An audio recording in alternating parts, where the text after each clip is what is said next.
Dukung channel ini dengan subscribe, tekan tombol merahnya, bunyikan lonceng, like, komen, dan share. Terima kasih.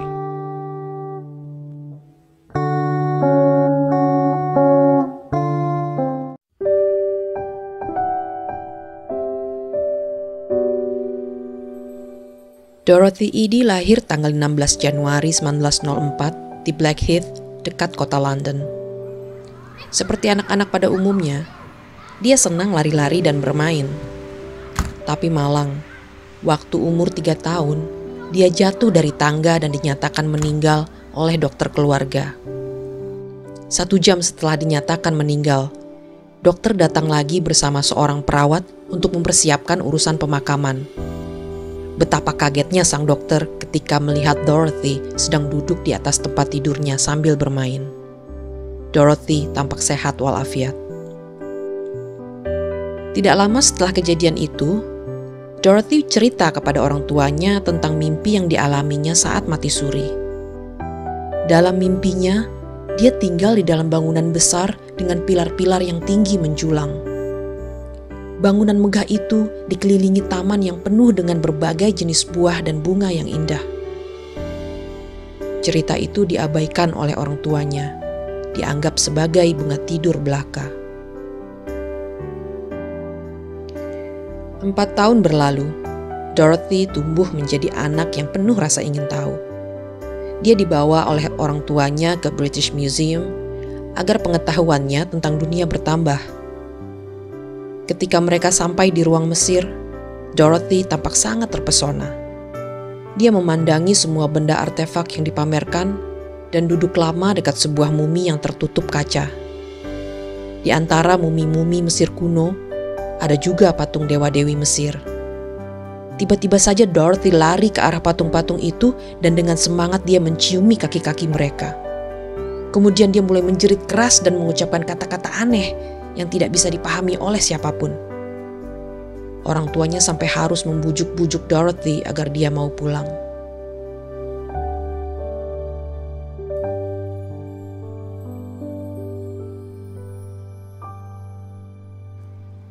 Sejak kejadian di museum itu, tingkah laku Dorothy mulai berubah dan semakin aneh. Dia sering minta dibacakan bab tentang Mesir kuno dalam ensiklopedia anak. Dia bilang rasanya dia pernah mengenal sistem penulisan hieroglif, tapi dia lupa cara membacanya. Waktu dia melihat gambar kuil Firaun Seti I yang ada di Abydos, Mesir, dia berteriak kepada ayahnya, "Ini rumahku yang dulu, tapi di mana pohon-pohonnya? Di mana tamannya?" Beberapa kali Dorothy berkata ingin pulang dan tinggal bersama bangsanya. Ketika menemukan gambar mumi Seti I, dengan yakin Dorothy bilang Seti I adalah seorang laki-laki yang baik dan dia kenal betul dengan orang itu. Dorothy semakin rajin berkunjung ke British Museum. Pada umur 10 tahun, dia bertemu dengan ahli Mesir kuno dan filologi terkemuka, E.A. Wallis Budge dari British Museum, yang setuju untuk mengajarinya hieroglif. Wallis sangat terpukau dengan kemampuan Dorothy yang sanggup mempelajari simbol-simbol itu dalam waktu singkat. Padahal umumnya orang butuh waktu tahunan untuk bisa memahaminya. Kata Dorothy, sebenarnya dia tidak sedang belajar bahasa baru. Dia cuma sedang mengingat-ingat bahasa lama yang pernah dia lupakan.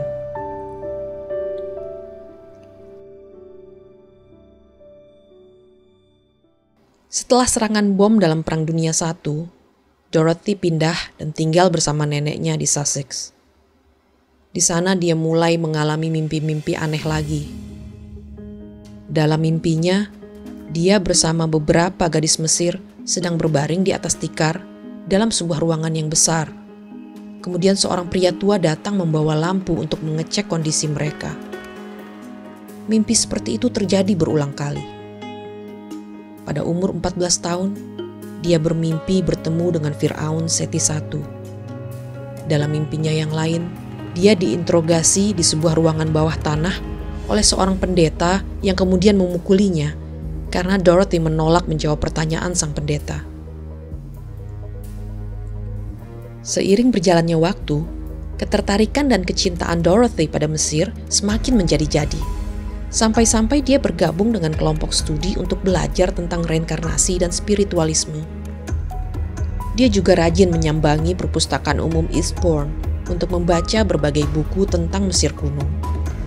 Semakin bertambah umur, dia semakin tergila-gila pada situs arkeologi dan mulai mengoleksi benda-benda antik Mesir. Kemudian dia pindah ke Plymouth dan mendaftar di sekolah seni setempat. Dia sering berpartisipasi dalam berbagai acara seni yang berkaitan dengan Mesir, seperti drama dan pertunjukan musik. Di usia 27 tahun, Dorothy bekerja di sebuah majalah Mesir di London. Di sanalah dia bertemu dengan Eman Abdelmajid, seorang mahasiswa Mesir yang kemudian menjadi suaminya. Pada tahun 1931, Dorothy pindah, ikut suaminya ke Mesir. Baru saja menginjak tanah Mesir, Dorothy langsung berlutut dan mencium tanah. Dia sangat bahagia karena merasa berada di tempat seharusnya dia berada, di kampung halaman. Pasangan itu lalu dikaruniai seorang anak laki-laki yang diberi nama Seti.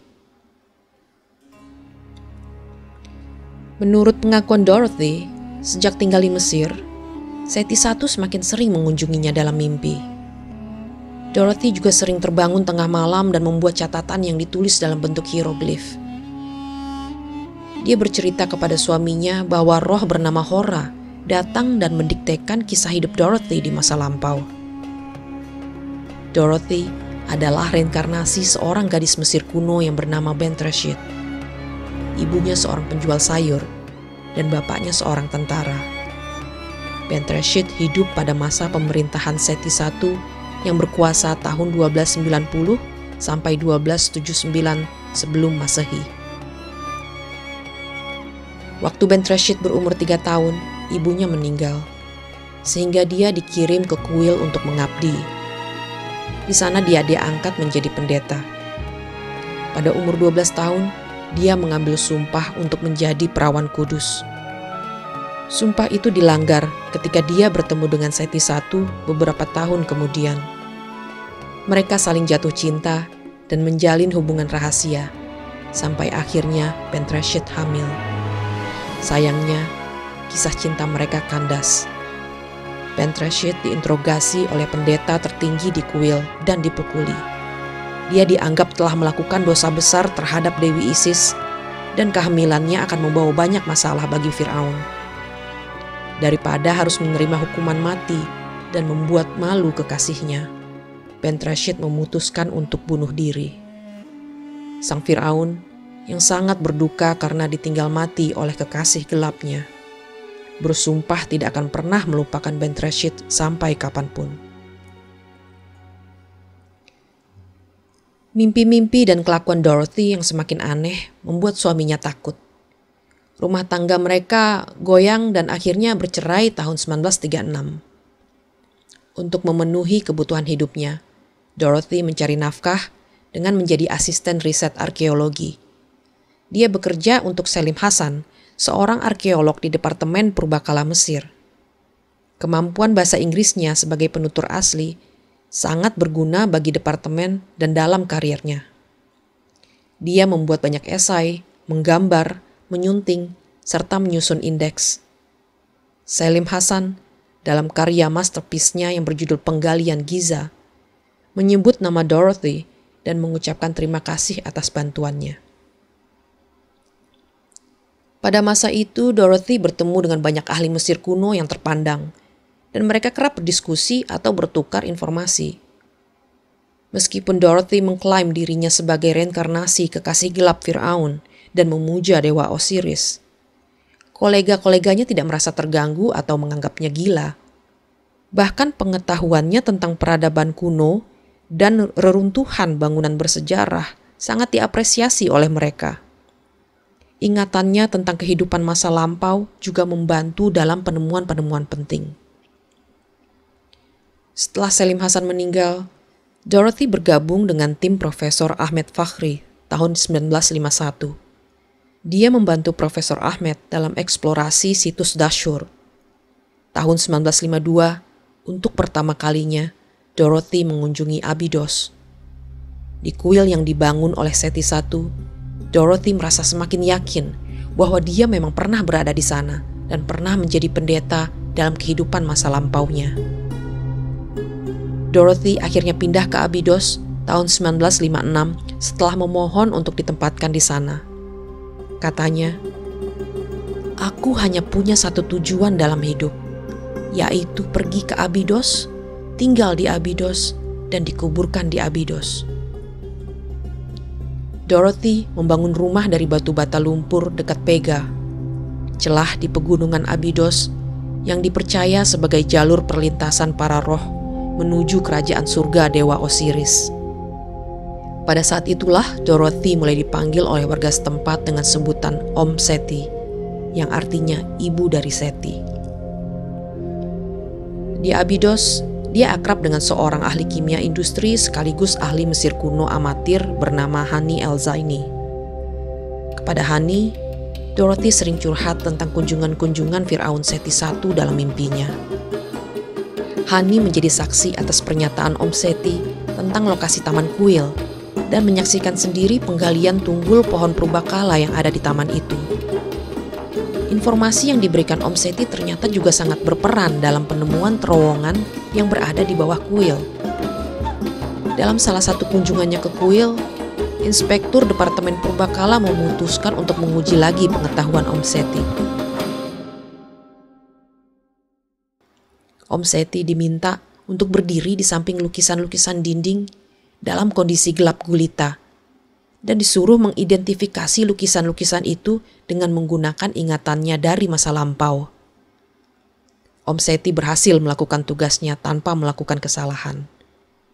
Dia juga bisa menjelaskan secara terperinci kepada para peneliti seperti apa doa dan ritual tradisional pada masa itu. Dia tahu alur dari banyak teks papirus keagamaan sebelum membacanya. Deskripsinya tentang monumen, relief, dan hal lain yang dia lihat pada masa lampau berulang kali terbukti saat dilakukan penggalian. Kehidupan Om Seti di Abydos cukup sibuk. Dia sering bekerja sama dengan para ahli Mesir kuno yang meminta bantuannya. Om Seti juga menulis beberapa buku dan menerbitkannya. Topik utama dalam karyanya tentu saja tentang kuil Seti I di Abydos. Banyak ahli Mesir kuno yang tidak mampu membantah informasi yang dia berikan. Salah satunya adalah ahli Mesir kuno ternama yang bernama Kenneth Kitchen. Meskipun dia tidak mau mengakuinya, sumber-sumber tertulis menunjukkan Kenneth percaya pada Om Seti. Nicholas Reeves juga meyakini beberapa petunjuk dari Dorothy saat melakukan riset tentang lokasi ruang makam Nefertiti, suksesor Firaun Akhenaten. Nicholas mengutip perkataan Om Seti yang pernah menanyakan hal itu kepada Firaun Seti I, kekasihnya. Isi kutipannya adalah, "Aku pernah bertanya pada Yang Mulia di mana letaknya. Dia bertanya, 'Kenapa kau ingin tahu?' Aku bilang aku ingin makam itu digali. Dia bilang, 'Jangan lakukan itu. Kami tidak mau orang mengetahui apapun lagi tentang keluarga ini.' Tapi dia memberitahu aku di mana letaknya. Dan hanya ini yang bisa aku katakan.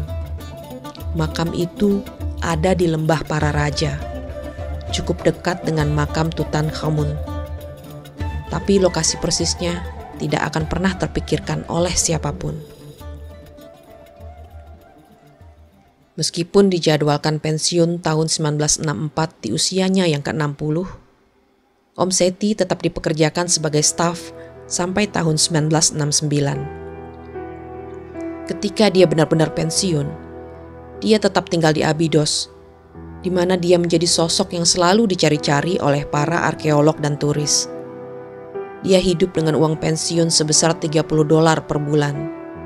Dia masih tinggal di rumahnya yang sederhana, yang dia sebut sebagai Hotel Hilton Om Seti, bersama kucing-kucing, keledai, dan ular-ular liar yang berbisa.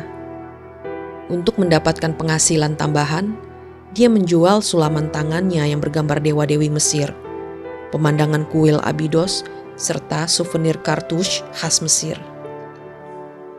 Om Seti menghabiskan banyak waktunya di kuil Seti I dalam tahun-tahun terakhir hidupnya, menjelaskan keindahannya kepada turis-turis dan juga berbagi pengetahuan yang luas kepada para arkeolog yang berkunjung. Salah satunya adalah James P. Allen dari Pusat Riset di Kairo, yang menggambarkan Om Seti sebagai tokoh teladan dalam bidang sejarah Mesir kuno atau Egyptology. James bilang, tidak ada arkeolog Amerika di Mesir yang tidak menaruh hormat padanya. Sayangnya, kondisi kesehatan Om Seti makin merosot.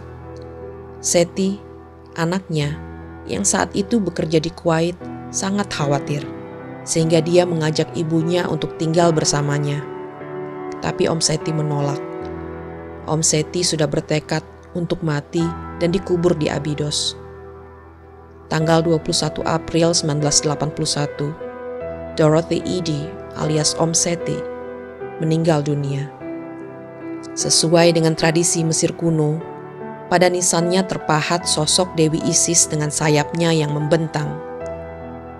Om Seti yakin bahwa setelah kematiannya, rohnya akan berjalan melewati gerbang menuju barat untuk berkumpul dengan kekasihnya, Sang Firaun.